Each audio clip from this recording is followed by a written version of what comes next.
It's a thing to notice the devil is always trying to overthrow the people of God. The devil is always trying to find a way into the kingdom of God. And the way he does it is through weak people whose mind is no longer stayed on the Lord. When your mind is no longer on the Lord, then the devil become and use your mind as a workshop, and you become the tool by which he worked with. And so we learned that David made a mistake, and through his mistake, problem rose up. The sword came to David's house. Solomon took his place, and Solomon loved many strange women. And Solomon built for Israel many, many, many strange temples right in the promised land. God was so angry that God said, Solomon, if it had not been for David, I would have rooted you up like I rooted up Jeroboam.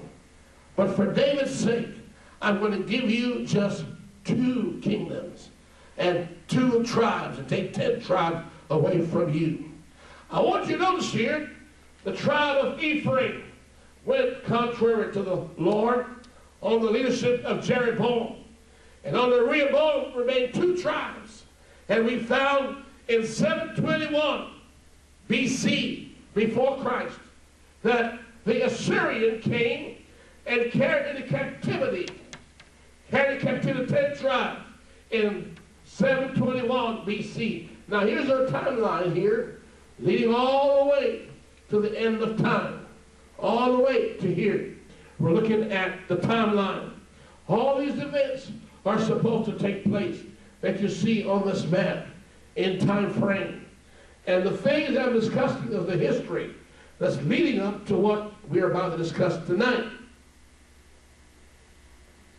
In 721, the Assyrian came and took away the 10 tribes into captivity.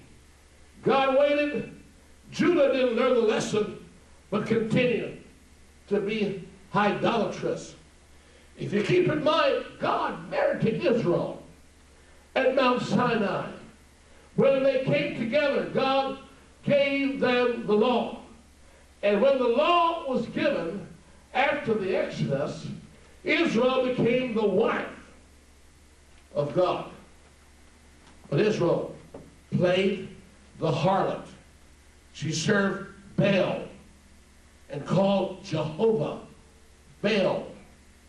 Baal means Trinity. It referred back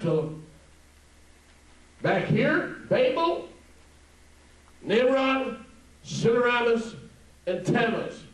God said, no, Israel, I am not 3. I am 1. And beside me, there is no other.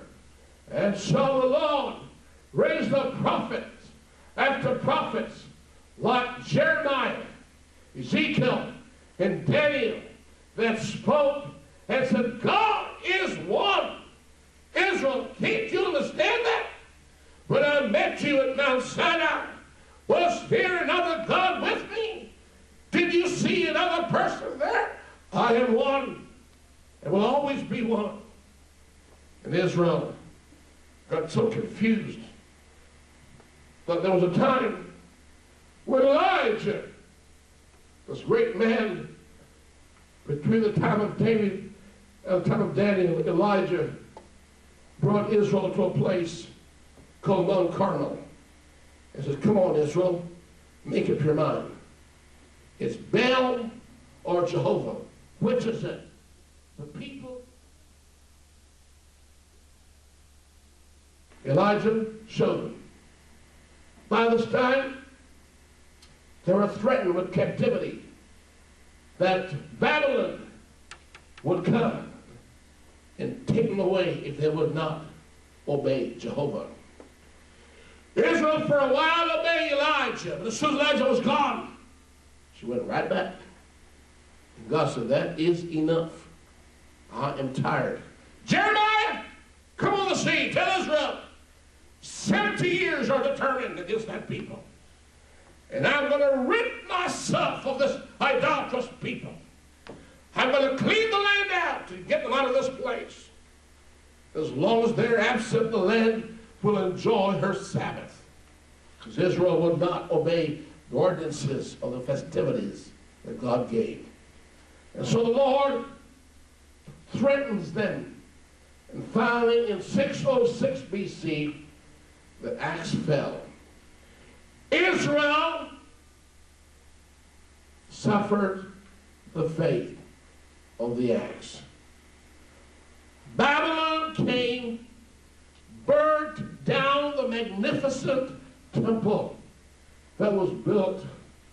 Everything had to do with the tabernacle disappeared. The magnificent accomplishment of Solomon was history. The land was like a graveyard.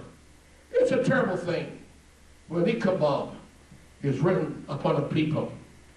It's a terrible thing when the glory has departed. The place where the Shekinah used to be, it no longer exists. Because somebody has gone into whoredom.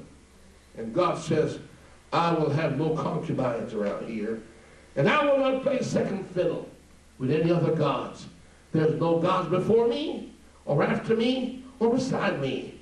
And I will not let you sit here and provoke me. And God threw them out exactly as he threw out Adam and Eve from the Garden of Eden for listening to another God. God threw out angels who kept not their first abode. Satan was one of the three cherubs.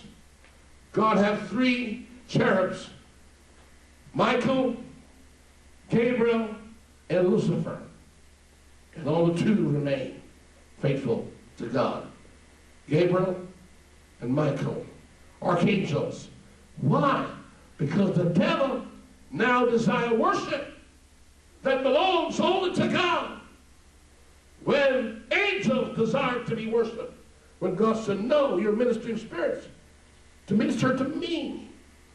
And men that God made were made to worship God, but it's saying, he's God, sitting in the seat of God.